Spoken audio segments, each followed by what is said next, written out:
Hey, hi, hello. Welcome to Diana Emerson. Today we're listening to The New Detectives. This is Dead Wrong. Especially when it involves respectable citizens.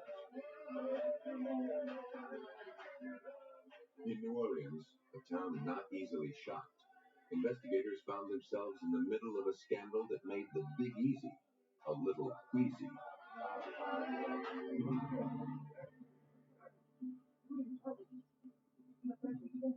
Just after dawn on January 22nd, 1984, 62-year-old Aaron Mintz frantically summoned his neighbor, a doctor. Mintz explained that his wife had just shot herself. The two men rushed upstairs to the master bedroom. There, the doctor found Pam Mintz lying face up on her pillow, a bullet hole in the right side of her head. In her hand was a pistol. The doctor checked for vital signs as Mintz waited anxiously nearby.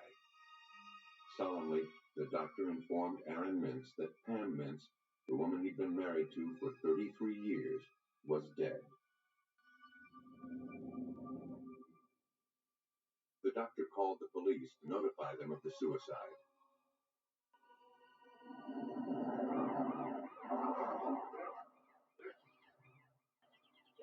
They arrived to make a report.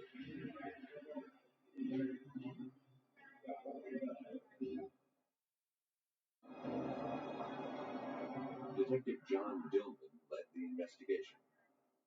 Shortly before daybreak, or right at dawn, I received the call of a suicide at the residence of Aaron Mintz. Proceeded to that location, thinking that I was going to handle a suicide. Investigators assessed the scene, expecting nothing out of the ordinary. But the position of her body didn't look right. They suspected the victim had been moved. Pam's right elbow was bent in an upwards direction, like this, with two blood stains on the bottom of her forearm, coming up to a point on both sides. I questioned those stains as soon as I saw them because, as we all know, blood can't run uphill. It's against gravity. The angle of the gun in the dead woman's hand also aroused the investigators' suspicions. It looked as though it was placed in her hand after the fact. The gun was positioned, and this is unloaded, by the way. The gun was positioned in her hand, bent in this position, close to her head, where it would have been almost impossible to pull the trigger except with a thumb. The gun was clutched very loosely, indicating to me that the arm which had originally been lying on the bed, had been bent at the elbow and raised into that position, and then the weapon had been placed into her hand to make it appear to be a suicide. Beginning to doubt that this was truly a suicide, detectives looked for other signs of foul play. They found blood smeared on the bathroom light switch. The victim, who died instantly, couldn't have left it. And by his own admission, Aaron Mintz was the only other person in the house.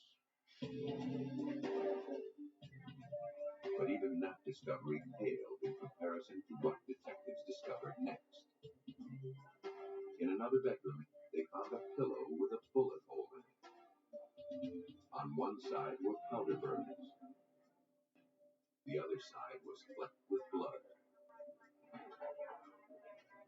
Detective Dillman was convinced that the victim was murdered and the pillow used to muffle the shot. But once I followed this blood trail into the front of the house and found the pillow that was hidden, it didn't take a brain surgeon a big light just blew off. John, this isn't a suicide. You have a murder on your hands. Police launched a full-scale homicide investigation. The case seemed open and shut. The immediate suspect was the victim's husband, Aaron. There had been no one else in the house. The alarm had not been tripped. Aaron Mintz was a prominent member of the community. He denied murdering his wife. Anxious to clear his name, Mintz agreed that same day to have his hands tested for traces of gunpowder and gunmetal. If he'd fired the gun, the residue would cling to his skin. But Aaron admitted he had washed his hands before the test was conducted. The results were negative. The test failed to prove Aaron killed his wife, but neither did it prove him innocent. Investigators turned their attention to the evidence collected at the house. They focused on the bloody pillow found in the other bedroom and the switchblade from the bathroom. In 1984, when the crime occurred, DNA testing was not yet available, but the blood type matched the victim's.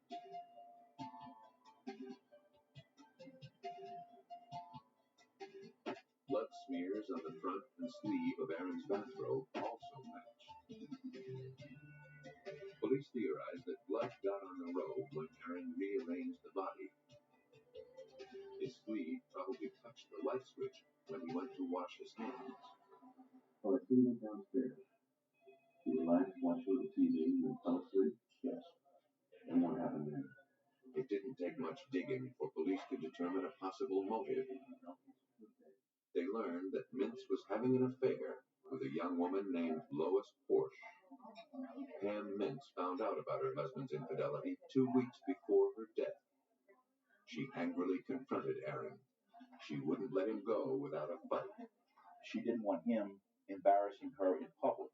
And when Aaron began showing up in the circles of their friends with the girl that he was having the affair with, she became irate. She was going to take him for everything he was worth.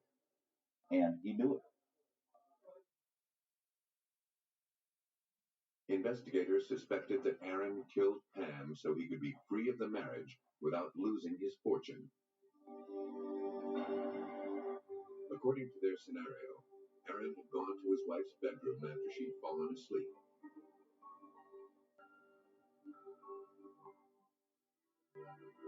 He shot her in the head, using the pillow to muffle the sound so as not to alert the neighbors. That would have bought him plenty of time to rearrange the scene, making murder look like suicide. Mintz was charged with murder. To handle his defense, he hired prominent New Orleans attorney Michael Fauer.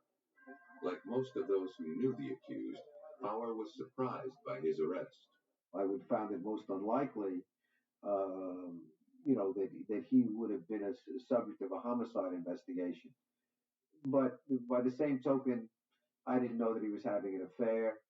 The case was sensationalized in the local press, which gave major coverage to the blood-stained pillow. In the court of public opinion, Aaron's guilt was a foregone conclusion. But in a court of law, the prosecution faced a serious challenge. You realized that you had an ability to win this case, but you had to do it in terms of the forensics. You had to be able to negate a bunch of different things. To clear Aaron Mintz, the defense relied on forensics to dismantle the prosecution's case, one piece at a time. A blood-stained bathrobe, a smeared light switch, and a bullet-pierced pillow. This was the evidence presented in the death of Pam Mintz. I went upstairs and I found Tom. We've been over this before. I know that. To the prosecution, it pointed to Aaron Mintz as a murderer. I saw my wife dead on the bed. But the defense saw things differently. They began with Aaron's bathrobe, smeared with his wife's blood. Aaron claimed he'd been dozing in front of the TV downstairs in the early morning. Startled awake by a loud noise, he went to investigate. When he found his wife's body and the gun in her hand, his first reaction was to take her in his arms, hugging her. According to defense attorney Michael Fauer, this scenario also explains the blood on the light switch. After Aaron had embraced his wife, He turned the light on as he was exiting the room, made every reason why there would be blood there. There was blood on the light switch in the bathroom. That made sense because at a point he went into the bathroom and washed his hands. The scenario explained away all but the most dramatic piece of evidence, the gunshot pillow. The prosecution argued that Aaron Mintz used the pillow to silence his gun, then removed it from Pam's bedside to conceal his crime. Again, the defense countered. Innocent of any crime, in a state of shock on discovering his wife's body, Aaron removed the pillow almost in a daze. He merely wanted to get it out of his sight without thinking how it might appear to police. It's only significant if it's a pillow that was used in a homicide. If it's not a pillow that's used in a homicide, it's like a dirty sock. What difference does it make? He just removes it. I mean, we all do crazy things when we're under a great deal of stress. The defense argued that since Aaron put the pillow where anyone could have found it, his purpose was not concealment. If he wanted to hide it, he could have hid it. There was a house that sort of was full of nooks and crannies and attic space and all, and he just put it in this other room. The defense was determined to discount the pillow completely. They stuck with the idea that Pam Mintz killed herself, but they asserted that the fatal bullet wasn't fired through the pillow. The defense had the pillow examined by Irving Stone of the Southwestern Institute for Forensic Sciences in Dallas. He set out to ascertain whether the fatal bullet was in fact fired through the pillow, as police had assumed.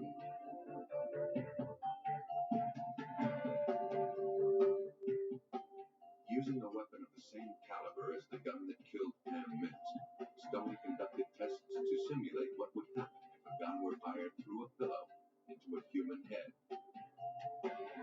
As a target, he used a sponge soaked in simulated blood within a heavy plastic bag. Stone shot the bag through the pillow from various distances.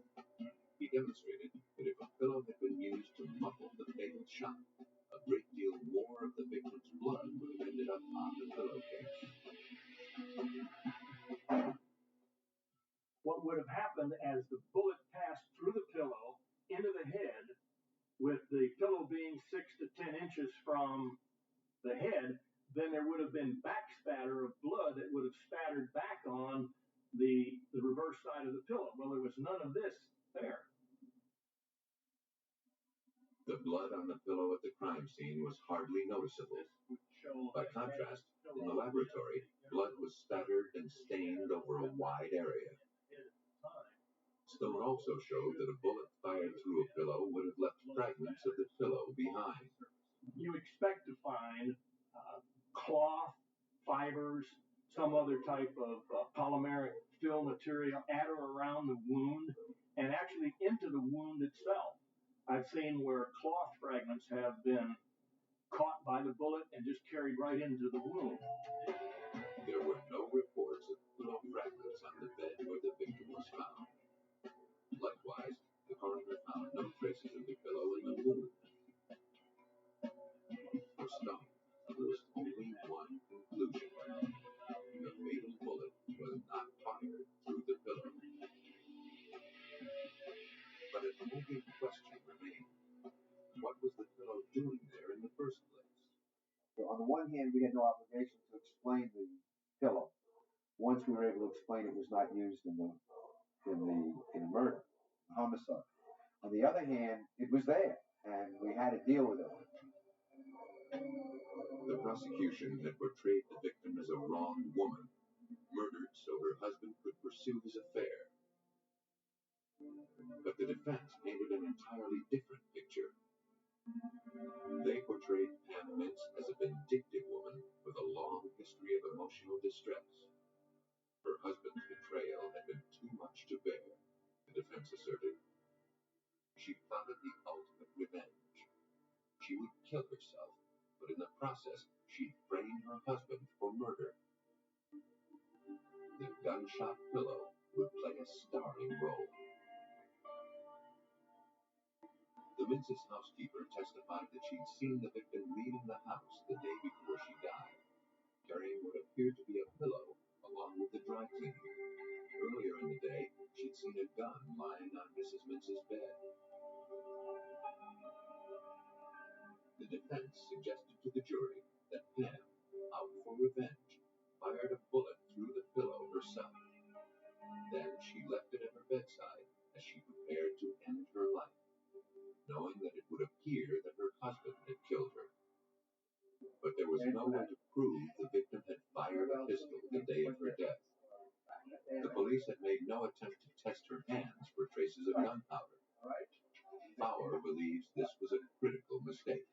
Despite the fact that she was then undergoing an autopsy, or was about to undergo an autopsy, and her hands had been bagged, the police lab never swabbed her hands, so nobody ever knew, and to this day, they never know if there was any residue on her hands. They had every opportunity to do it, they just didn't do it. If a test had shown that Pam did not fire the gun, the police would have had clear evidence the case was not a suicide. If the test had shown Pam did fire the gun, it would have cleared Aaron of guilt. But Dillman thinks the test results might have been misleading. I did not order testing on a trace metal test on Pam Mintz's hand due to the fact that it really was irrelevant. We knew that the gun had been placed in her hands, metal had touched her hands, so any type of a trace metal test would have proved positive. That didn't prove anything. When the case went to trial, the prosecution was confident of the evidence it presented. But the jury found otherwise, accepting the defendant's version of what happened the night Pam Mintz died. The defense claimed she'd put a bullet hole in a pillow and placed it at her bedside as she prepared to end her life. In this way, she hoped to exact retribution on her husband from beyond the grave. But careful forensic analysis of the evidence had foiled her plot. Aaron Mintz was found not guilty in the death of his wife. If hiding the body is not an option, then hiding the crime is the next best choice. But a seamless veil of deception is difficult to weave. At a crime scene, investigators are always looking to challenge their own assumptions. A battery of forensic tests gives them the means to do it. Whether an alibi is grandiose or utterly simple, if it's based on a lie, it won't withstand close scrutiny. Time and again, killers who believe otherwise are proven dead wrong. In Los Angeles, a serial killer eludes police for months. The Night Stalker strikes at random, kills at will. The terror he inspires is enormous. The clues he leaves are slight. But ultimately, they're all detectives have to track him down. Investigators at the scene of a strangling rely on an experimental technique to raise invisible clues. They have only one chance to get it right. If they fail, a killer will walk. Crime scenes can be misleading. They can hold plenty of secrets or next to nothing. Harvesting hidden clues is the first threat against the criminal. To catch him, detectives need to turn fleeting prints into lasting impressions.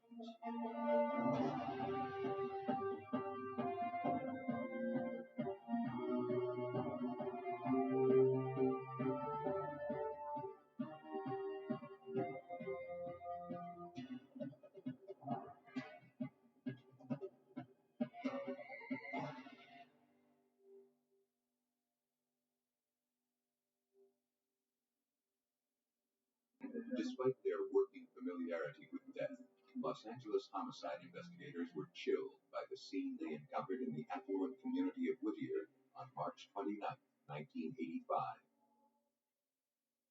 The ransacked condition of the house spoke of robbery as the primary motive. A VCR, video camera, and much of the couple's jewelry was taken. But the perpetrator also had a taste for blood. Vincent Zazzara had been killed by a .22 caliber bullet.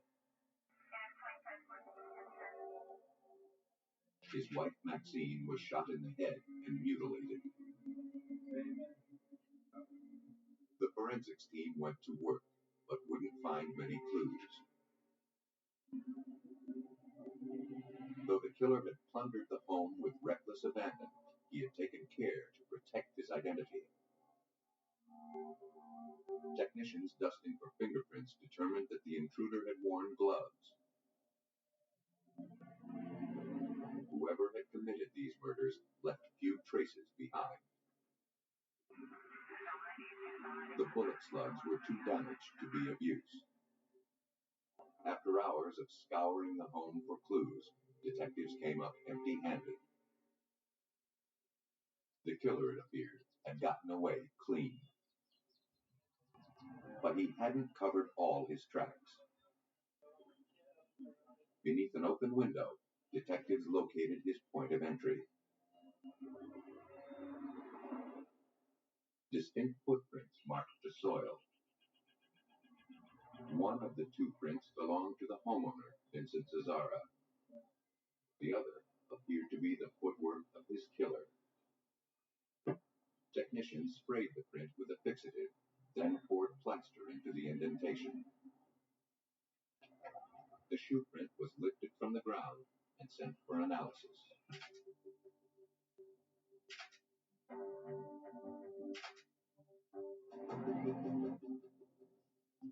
At the sheriff's crime lab, criminalist Gerald Burke examined it. I was asked to check pattern details, size, take measurements of the casts of the impressions, and to see what kind of information I could get from those shoe impressions with regard to manufacturer, make of the shoe, size of the shoe, things of that nature. The more Burke could learn about the shoes, the better idea detectives would have about the man who filled them. Burke knew the cast was from an extremely large sneaker, but he couldn't determine what brand of shoe it was. In his years of experience, Burke had never come across a print like this. It wasn't in their reference library of tread patterns. He couldn't find it in shoe stores. It had to be a newly released model or an off-market brand. Either way, the print, like the spent bullets, led detectives to a dead end. Without a source of comparison, Burke's analysis couldn't move the investigation forward. The Zazzara murders weren't the only case that had the sheriff's office puzzled. At the same time, detectives were trying to make sense of a homicide that had occurred less than 2 weeks before, 5 miles away in Rosemead, in L.A. County.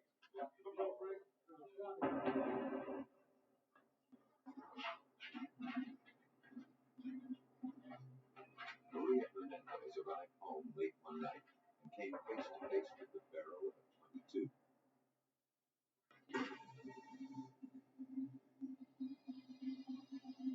Inside the condominium, her roommate, Dale Okazaki, heard the gunshot.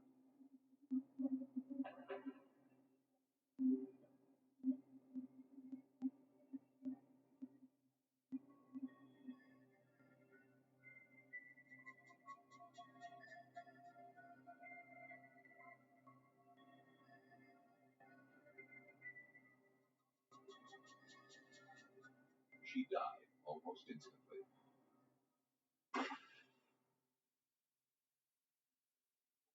Can you tell me what happened? Maria Hernandez had been lucky. The keys in her hand deflected the bullet. She played dead until the attacker left. She told investigators that the killer was a thin Hispanic man in his 20s, dressed all in black. He had black, bulging eyes, hollow cheeks, and rotting teeth. Hernandez had no idea why he wanted her and her roommate dead. How tall? Is he as tall as I am? Tall? For a week, the case went nowhere. And then, in an equally random way, the Zazzaras were killed. The .22 caliber slugs from both crimes were sent to the ballistics lab for comparison. They were too distorted to positively link them to the same gun.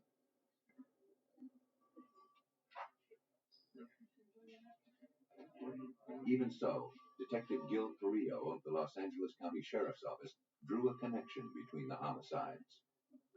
We had Maria Hernandez, who's surviving victim in the Hernandez case. You have her giving us a physical description and a drawing of an individual that assaulted her. We have a particular caliber gun. In the Zazzara case, we have no physical description, but we have a shoe print. And we have the same caliber gun. Not only did he see the two crimes as being connected, Carrillo believed they were part of a much bigger pattern. For weeks, violence had been on the rise in Los Angeles County, a 4,000 square mile area of 88 cities. Night after night throughout the county, the toll of murders, sexual assaults, and abductions grew. The media was in a frenzy, reporting crime after crime. And with each episode, the public's fear swelled. The crime lab worked overtime to process the evidence gathered at the scenes. They weren't coming up with much.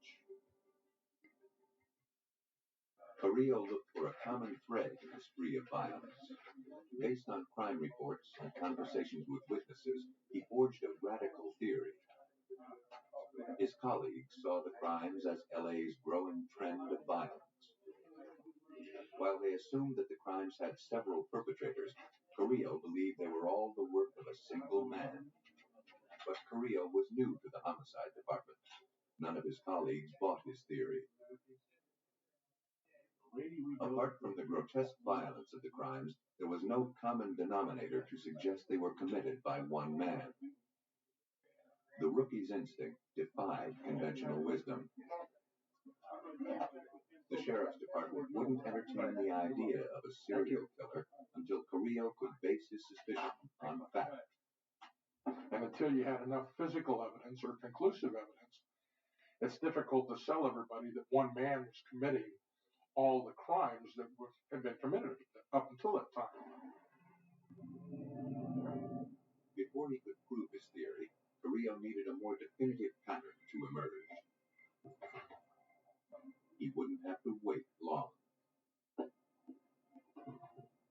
In the weeks following the Zazzara murders, 7 victims throughout Los Angeles County were wakened in their beds.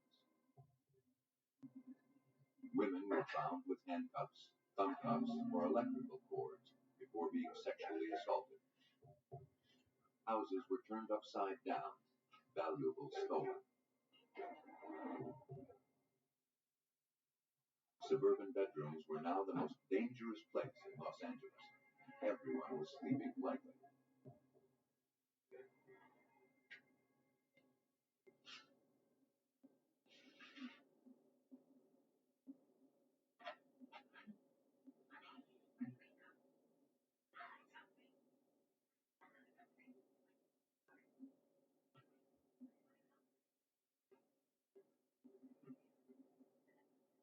In early June, just 3 blocks from the Zazzara's house, a deputy's wife was roused from her sleep.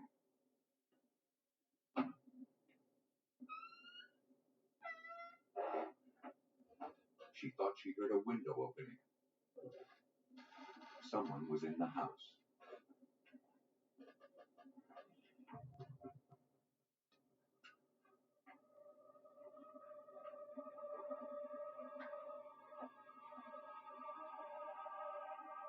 Hearing the couple's movement, the prowler slipped away.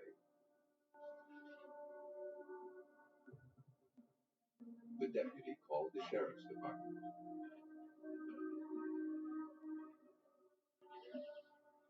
In the daylight, investigators found gouge marks where the prowler broke in. The deputy pointed investigators to the flower bed, where he covered some evidence with a shoebox.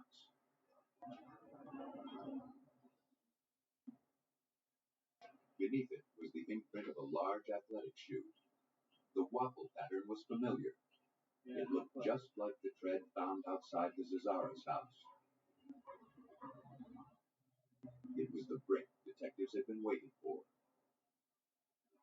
If this print matched the print found at the Zazzara murders, it would support Carrillo's theory that one man was stalking LA's neighborhoods.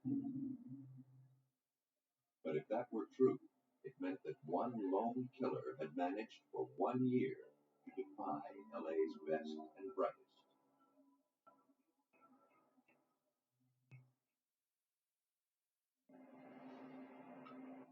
Now that he had a basis for comparison, criminalist Gerald Burke examined the two plaster casts taken from the crime scenes. He determined the prints were made by shoes of the same model, but not necessarily by the exact same shoe. Because both prints were left in coarse dirt, Burke was unable to identify the subtle marks that make each shoe unique. Things like little nicks and cuts and scratches, or something that can be used as an identification, more or less like a fingerprint in one shoe sole to another. This was of little help to detectives. In a country of 7.5 million people, they could not track a man solely by his tread marks. But it was all they had to go on. And it kept showing up again and again. Since the Zazzara murders, the large waffle pattern was found in the mud outside a Monterey Park homicide and was stamped in blood inside the home of a severely beaten old woman in Monrovia. Burke had 3 casts and 1 shoe print to work with. The crimes remained unsolved. The shoe prints remained a mystery. Then a summer intern casually walking by a lab table made a pivotal observation. And she said, "Oh, that's an Avia." And everybody just stopped and looked at her and said, "Are you sure?" And says, "Yeah, they got a pair in my trunk." So she goes to the trunk of her car and pulls out this pair of Avia shoes, and that's when everything broke loose.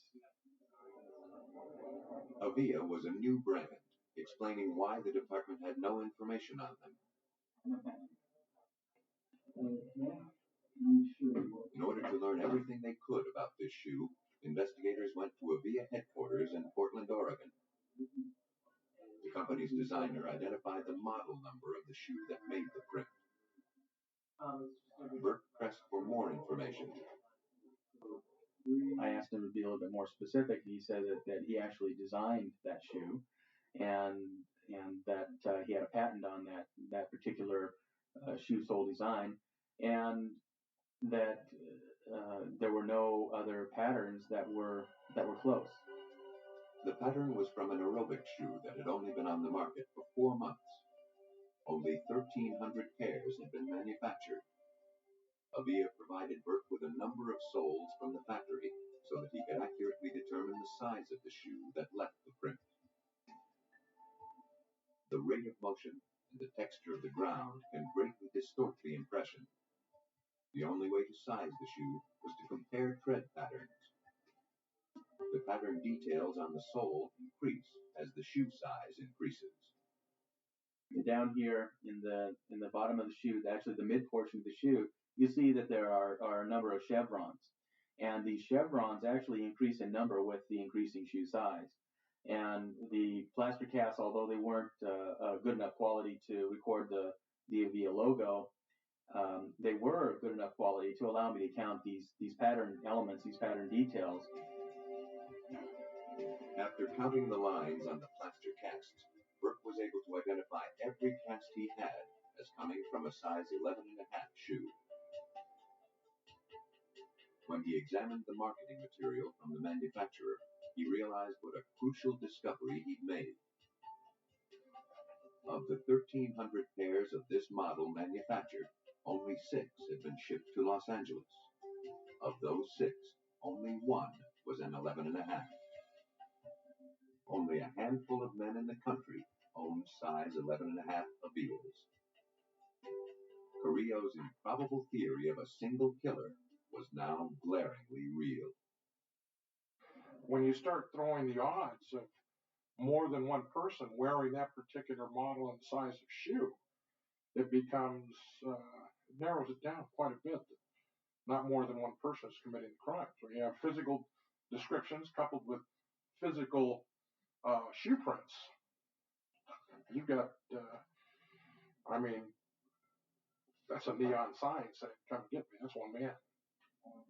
One very dangerous man that required county-wide attention. and getting him wouldn't be easy. They didn't know who he was, but terror had a name. The media dubbed him the Night Stalker. The Sheriff's Department organized a task force of homicide detectives.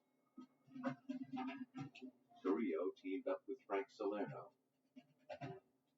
From his experience hunting some of LA's most deadly serial killers, Salerno knew what kind of challenges they faced. It's very frustrating. You know, there's one individual out there that's committing all these crimes, and very violent, serious crimes, and you want to bring it to an end as quickly as you can. The task force started small, then swelled as evidence accumulated. At one point, we had about 75 investigators working in the bureau at that time, and we were using 1/3 of them just to investigate the Night Stalker series. The Night Stalker held Los Angeles in a reign of terror during the summer of 1985. Night after night, people were struck down in the place they used to feel safest, their own homes. Pressure to solve the case was tremendous. But until detectives like Gil Carrillo uncovered the Night Stalker's identity, they couldn't calm the panic. Gun sales went up, burglar alarm systems went up. Everybody was locking their windows and doors during a very, very warm summer. And you're talking about something that just took over the entire county of Los Angeles. Law enforcement took to the streets. Detectives canvassed neighborhoods where the Night Stalker had struck, hoping that someone recognized him. They found nothing but petrified residents, and they knew better than to go at night. After dark, people weren't opening their doors to anyone. Sergeant John Yarborough was responsible for collecting evidence connected to the crimes. In one house, I found a couple who had abandoned sleeping in their bed. They created dummies in the bed. The husband was sleeping routinely in the garage, and the wife was sleeping behind the television with the portable telephone. I mean, that was the kind of fear and panic that developed over this case. Whether he killed his victims or let them live seemed as random as the rest of his behavior. Those who survived his attacks described as Maria Hernandez had, a tall man with bulging eyes. He was saturated in a rank, leathery odor. With the help of an identikit, a staff artist created a likeness of the man who had attacked them. Did he have a mustache? Good to you. Good. I think that's him. Detectives knew what he looked like, but he thwarted every effort to find him. The Night Stalker's unpredictability made his next move impossible to anticipate. Most serial killers conform to a regimented routine. This one seemed to work at random. He hit neighborhoods all over Los Angeles. His victims, both men and women, varied in age, ethnicity, and economic background. His MO was all over the map. What we had was a man that sometimes used a gun, sometimes used a knife, sometimes used blunt force trauma, some he raped, some he didn't, some he strangled, some he just stopped to them. Some he robbed, some he didn't. The only thing he never changed was his shoes. To track the Night Stalker, Gerald Burke had to become an expert in the killer's footwear. He was dispatched to any crime scene that seemed remotely linked to him. I was out at 2 or 3 o'clock in the morning on one side of the county, and at 6 o'clock in the morning I would be called to another side of the county, and I was just all over the place. And though detectives could track the killer by his shoe prints, they always lagged one step behind him. On July 5th, they followed his tracks to the posh community of Sierra Madre. That morning, 16-year-old Whitney Bennett woke up backwards in bed. She had a searing headache. While the Bennett family slept just feet away, the girl had been beaten near death with a tire iron. She remembered nothing about the attack, but the familiar calling card was there. Sergeant John Yarborough speculated that the killer had two reasons for wearing the same shoes over and over again. First, they were functional. They allowed him to move surreptitiously or run if he needed to. Secondly, they never let him down. But psychologically, it may have been the good luck shoes. He always wore them. They were always successful. He was always able to do what he wanted to do when he was wearing these shoes, so they had a good feeling for him.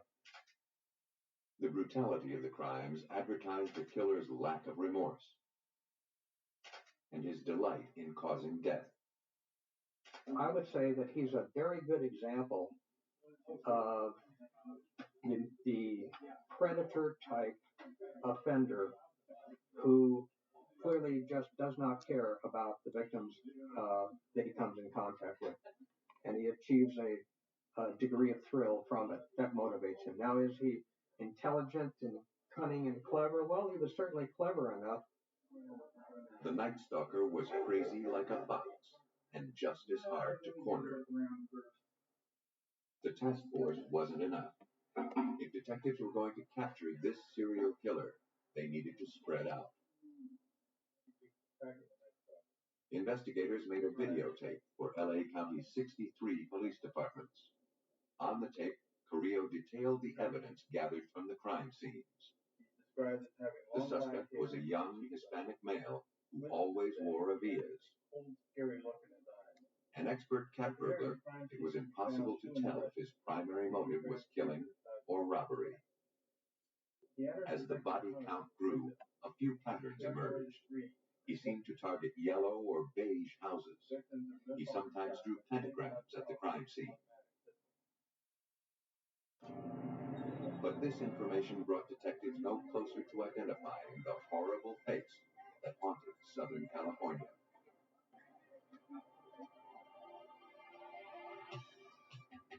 The violence reached a frenzy as the summer of 1985 wore on. By early August, the Night Stalker was suspected of killing 13 people and attacking 10 others. His activity in and around Los Angeles seemed to be accelerating. Law enforcement braced for his next assault. And then, nothing. For the first time in months, nights were passing peacefully. But not for long. On August 18th, the Night Stalker struck again, this time in San Francisco. Peter and Barbara Pan, a couple who lived in a yellow house, were found murdered. It was the typical pattern: forced entry in the middle of the night, brutal murders, pentagrams, and stolen valuables. The unpredictable Night Stalker had just expanded his territory by 380 miles. The entire state was now under his grip. Where he'd strike next, no one could predict.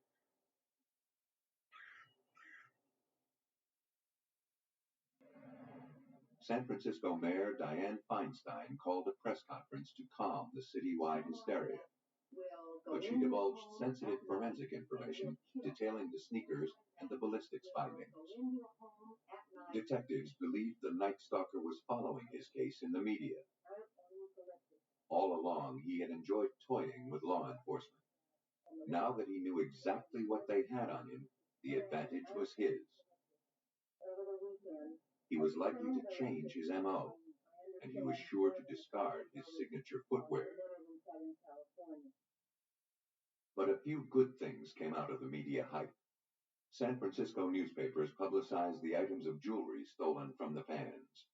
A $10,000 bounty was placed on the Night Stalker's head. Informants started coming out of the woodwork. An informant, Donna Myers, told police that a man named Rick from El Paso and given her a bracelet and some rings. He was very tall. Like the description of the Night Stalker, Rick had terrible teeth, smelled bad, and was always spouting off about the virtues of Satan. Very full. Police learned his last name was Ramirez. Dark brown to black. Police now knew who he was, but they still had to find him. The Los Angeles phone book was full of men named Richard Ramirez. A fingerprint lifted from a stolen car at a crime scene pointed the finger of blame at a single suspect. When Ramirez's name came up, they pulled all the Ramirez's that had been arrested, which there were numerous of them, Richard Ramirez's, and they physically checked it just like you would by eye and made that identification. Once they determined which Ramirez they were after, surveillance personnel were deployed all over Los Angeles. They concentrated on places Ramirez was known to frequent. One of those places was the bus depot. Uniformed officers and undercover cops swarmed the station. But since they were looking for a man attempting to leave L.A., they didn't pay attention to arriving passengers.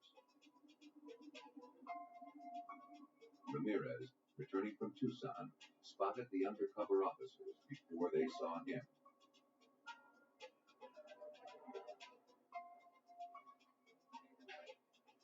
He slipped out of the bus terminal and went to an East L.A. bodega for some breakfast.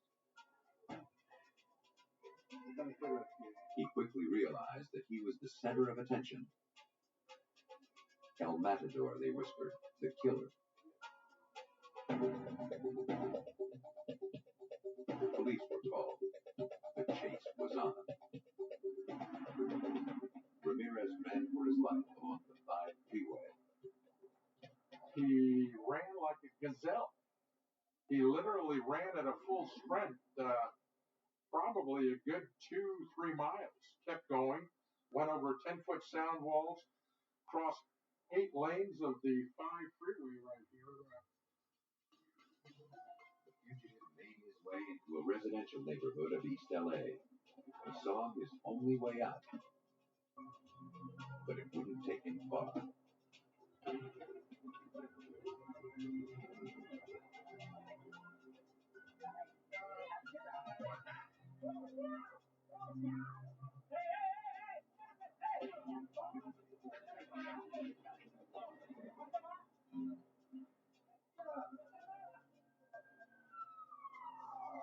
Police interceded.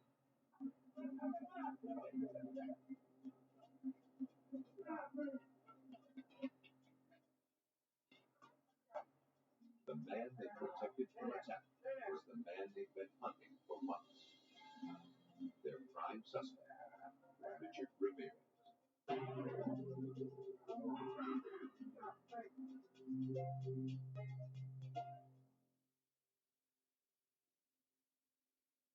At the police station, all eyes moved toward his shoes.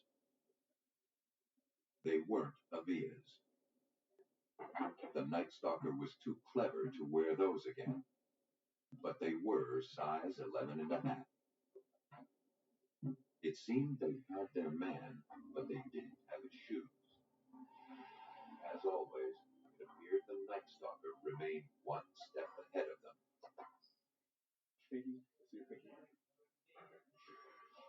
Both Carrillo and his partner Frank Salerno believed that Richard Ramirez was the Night Stalker, but they didn't have the notorious sneakers. To build their case, the detectives would need to carefully draw together the web of evidence. Their first task was to interview the suspect. His demeanor surprised them. Very soft-spoken. For lack of a lot of education, he was well-spoken also. Probably the thing that sticks in my mind the most is when you walk into an interview room with a suspected killer, is you usually introduce yourself, you tell them who you are. And I walked in and sat down, and he says, "You're Frank Salerno." Ramirez knew of him from the Hillside Strangler case, involving a pair of high-profile serial killers Salerno helped nab 6 years earlier. Detectives learned that their suspect had a vast working knowledge of serial killers throughout history. He knew all of their names, their methods, and the details of their captures. He had followed the Night Stalker case in the media. Though he never admitted to any crimes, Ramirez engaged detectives in a conversation about LA's latest serial killer. He would talk to us in the third person. I didn't do this, but the Night Stalker might have done this. And the Night Stalker might have done this and this. And what do you think he'd have done over here? Ramirez never confessed, so investigators looked for hard evidence to tie Ramirez to the crime spree. Inside his wallet, they had found a plane ticket for a piece of luggage at the bus station. Everything was removed and photographed. The bag contained a revolver and several kinds of ammunition, including .22 caliber cartridges. The evidence was bagged for further analysis. The shells and slugs collected from various crime scenes were taken to the ballistics lab to compare against those taken from the bag. They matched. Also, Ramirez's fingerprints were found on some of the items, confirming that the bag and its contents belonged to him. Most of the Night Stalker's surviving victims picked him out of a lineup. The eyewitness accounts, ballistics, fingerprint, and shoe print evidence provided police with enough to arrest Ramirez for the Night Stalker crimes. 3 years after the arrest, the case finally went to trial. By this time, police suspected that he had killed 16 people and assaulted 11 others. The suspect made no show of repentance. During a preliminary hearing, he sported a pentagram on the palm of his hand. He waved it about, shouting, "Hail Satan." Though no size 11.5 Avia aerobic sneakers were recovered among Ramirez's belongings, it was the prints found at 8 of the crime scenes that held the case together. They formed an irrefutable physical link between the string of burglaries, rapes, and murders. Eyewitness testimony tied the man in court to other crimes, even when no print was present. The most expensive trial Los Angeles had yet seen came to a close after more than a year, with a victory for the prosecution. In November 1989, Ramirez was sentenced to death 19 times. Richard Ramirez was one of the most horrifying monsters to terrorize the country. But whether a killer takes many lives or only one, the motivation to kill remains the same. Murder is the ultimate selfish act.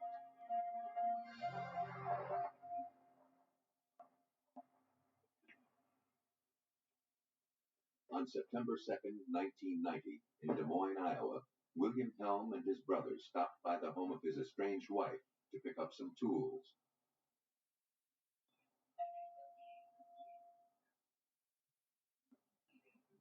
The house was locked. There was no sign of his wife. He could see their son playing unsupervised. He became alarmed.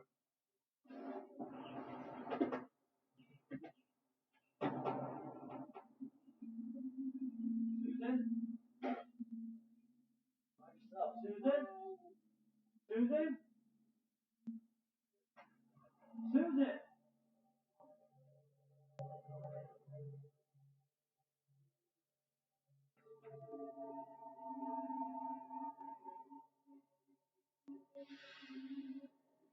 Then he found her in the bedroom.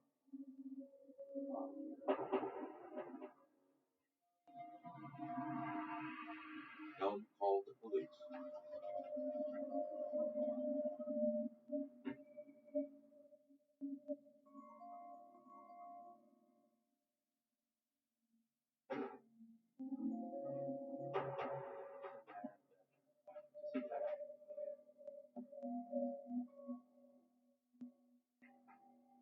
officers arrived to find a woman's nude body lying in bed.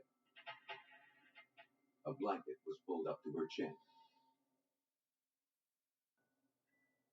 Susan Helm, a 24-year-old housewife, was last seen alive at 2 a.m.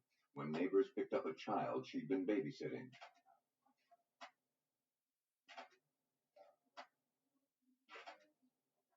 The same clothes she'd been wearing the previous night were crumpled on the bedroom floor. What time did you guys get here?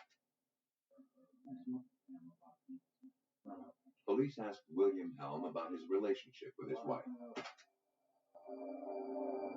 He told them they were separated and he had moved out. He said he had last seen her the day before when he dropped off their son. They learned through interviews with the couple's friends that there had been a history of domestic violence. A police report stated that William had assaulted Susan 9 months earlier.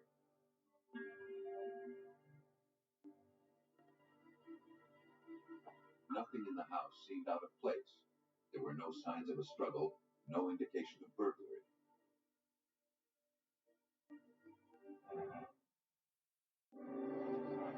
Captain James Trotter of the Des Moines Police Department led the investigation.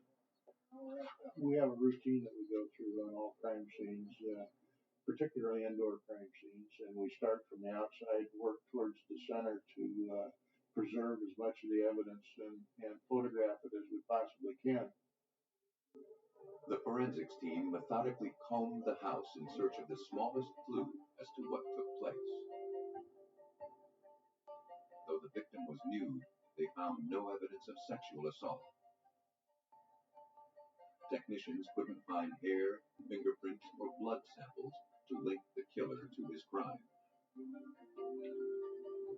The ligature mark around her neck told of a brutal death by strangulation. Detectives formed some theories. Because of the way in which the body had been covered, they believed that the victim had been killed by someone she knew. Someone who cared enough to conceal her nudity from strangers. Usually what happens is that after the crime has been committed, then they think, oh my God, somebody's going to see my wife or girlfriend or cousin or whatever the circumstance is, and they'll cover them up. So it's a good clue. Simply that, it's just a clue to lead us in a direction in our investigation. As the bedding was examined, they uncovered another clue. Beneath the blanket, the body had been placed on top of a sheet, and on that sheet was an oily mark that looked like a shoe print. The print wasn't distinct enough to be used for comparison, but it suggested that the body had been moved. And so we concluded from that more than likely someone stood on the bed and maybe pulled or lifted the body onto the bed. The oily shoe print was made by automotive grease, embedded with small metal fragments. William Helm welded mufflers for a living. Though the print made him the prime suspect, it would be difficult to build a case against him.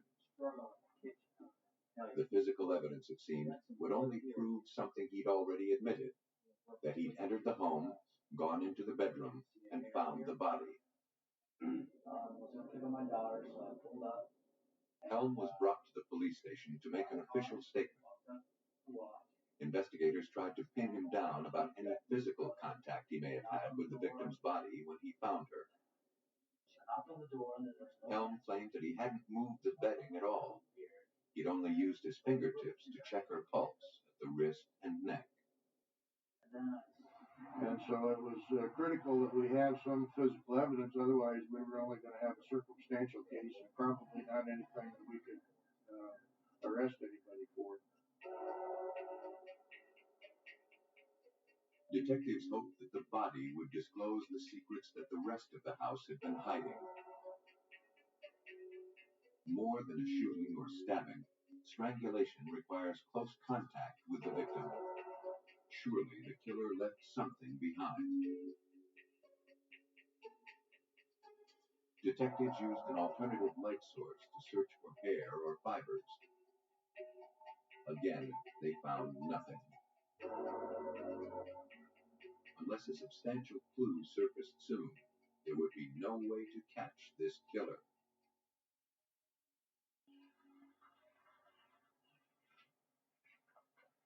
As investigators finished their search of the crime scene, they realized that they were being watched.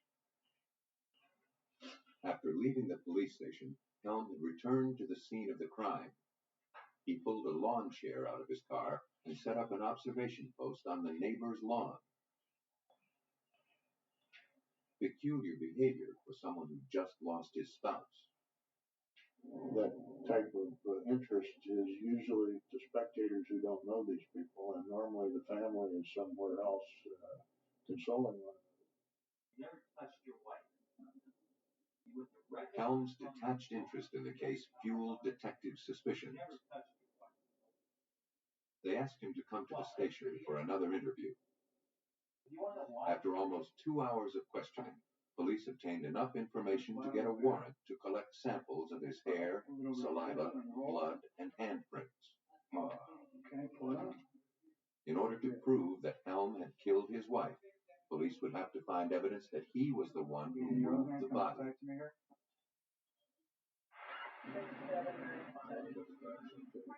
If Trotter's team could find Helm's fingerprints on a portion of the victim's skin that had been beneath the blanket, they'd be able to test his story. But they faced a big obstacle. In the field, no one had ever successfully lifted finger or palm prints from a body before. Des Moines police had tried and failed 6 times before.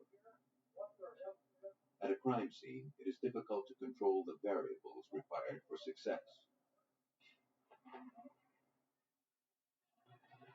Proper timing, temperature, and humidity were crucial. The experimental technique to raise fingerprints from skin had only succeeded in laboratories. If they could make it work at a real crime scene, it would bring criminal investigation to a whole new level of precision. The technique relies upon superglue's ability to turn the human touch into a permanent imprint. Years ago, workers at a superglue factory noticed that if they weren't careful, they left their fingerprints on the glue packaging. And because of their exposure to the glue fumes, these fingerprints couldn't be wiped off. Vaporized superglue, or cyanoacrylate ester, adheres to the oil deposited by the human touch. It attaches to fingerprints on hard substances such as glass or metal, creating a thin shell over the ridged pattern. It actually seals the print under a layer of plastic. In most cases, this pattern can then be dusted and lifted with tape. But lifting a delicate print off a textured, oily surface like skin is a tricky procedure. If there were any prints on Susan Helm's body, they wouldn't survive a trip to the coroner's office. The slightest change in temperature or the lightest brush against the body could ruin them. The testing would have to be done where the body lay. In the lab, the technique had succeeded only on prints less than 4 hours old. Susan Helm had been dead for more than 12 hours.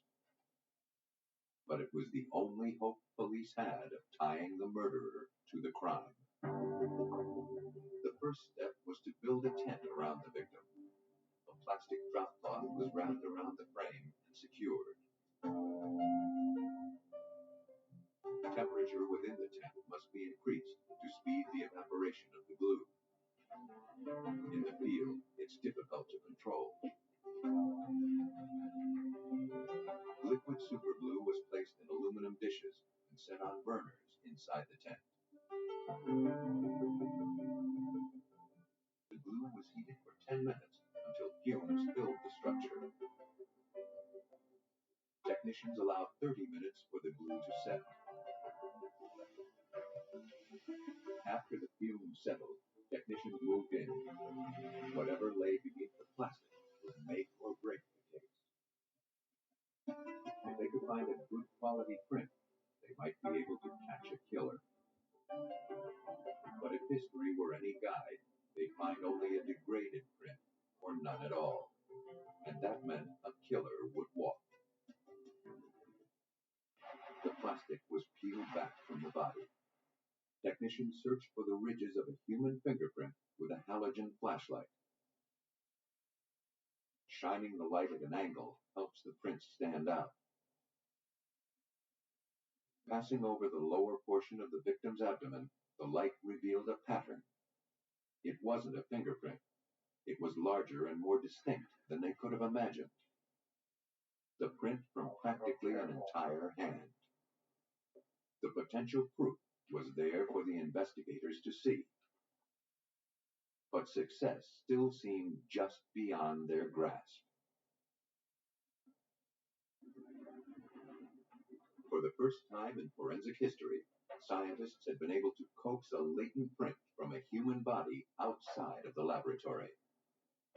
But collecting the print would be another matter. Lifting it with tape would likely destroy it. Scientists needed to lift the print photographically. The photographed print from the victim's belly was delivered to the Des Moines Police Department Crime Lab, where it was compared to the print taken from William Helm. When comparing two fingerprints, identification technicians use a computer to look for matching patterns. Because palm prints are so intricate, technician Jerry Wilson had to make the comparison manually. The time-consuming task requires him to pinpoint areas where ridges join, diverge, or form dots. The ridge on the outside. Using those patterns as reference points, Wilson compares the prints for similarities. And we look for these same identical points in the same relative unit space in each between the latent and the ink print, and the same amount of intervening ridges. And we also look for discrepancies. If there's unexplained discrepancies, then you have to either eliminate the print altogether or explain why there is a discrepancy. Technicians found no such discrepancies between the prints. Instead, they identified a highly unusual formation on both. There was a double loop formation in the palm print, which is very unusual. And that helped to locate the pattern area and made the comparison much easier between the inked and the latent print. Right here, we've got an upward ending ridge. Wilson can call two prints a match if they share 8 common reference points. Right there. In the Helm case, technicians stopped counting at 90. Up in the interdigital area, so we got two delta. It was one of the most obvious matches their office had ever come across. The discovery of William Helm's palm print on his dead wife's belly proved he was lying. He was the one who placed her into bed.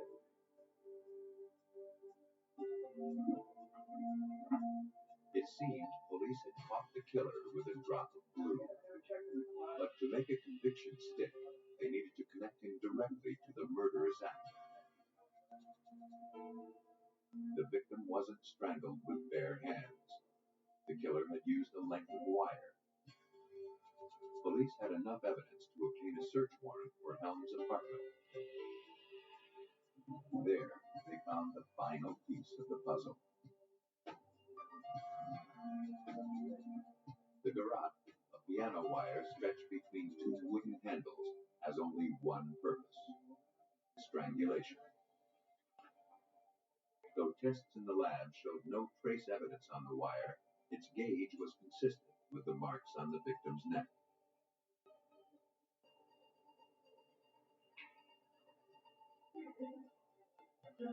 Trotter pieced together a likely scenario of the murder. On the morning she was killed, Susan and William Helm had argued for the last time. William became enraged and took her life.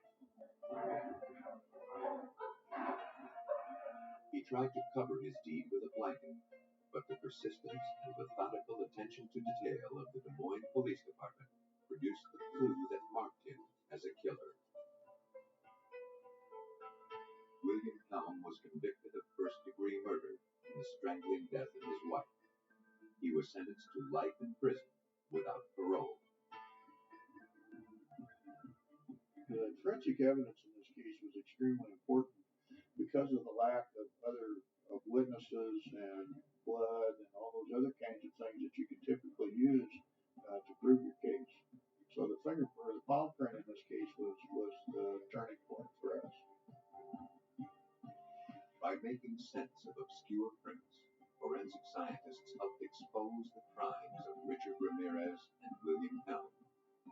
Thanks to advances in technology, murderers like them can no longer escape the lasting impressions they leave behind.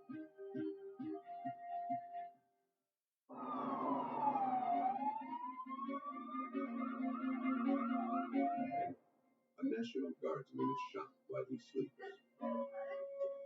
Investigators believe it's an accident at first. A newlywed almost becomes a widow as her husband lingers near death. As doctors race to save him, detectives suspect someone was trying to kill him with kindness. Investigating a businessman's murder on a country road, detectives find themselves enmeshed in a tangle of lies and few real clues. In search of answers, they hit the library. Sometimes the least likely suspects are the most likely candidates for committing murder. The so-called terror of sex has been unfairly overlooked when accusations fly. But old stereotypes are being shattered by women who kill.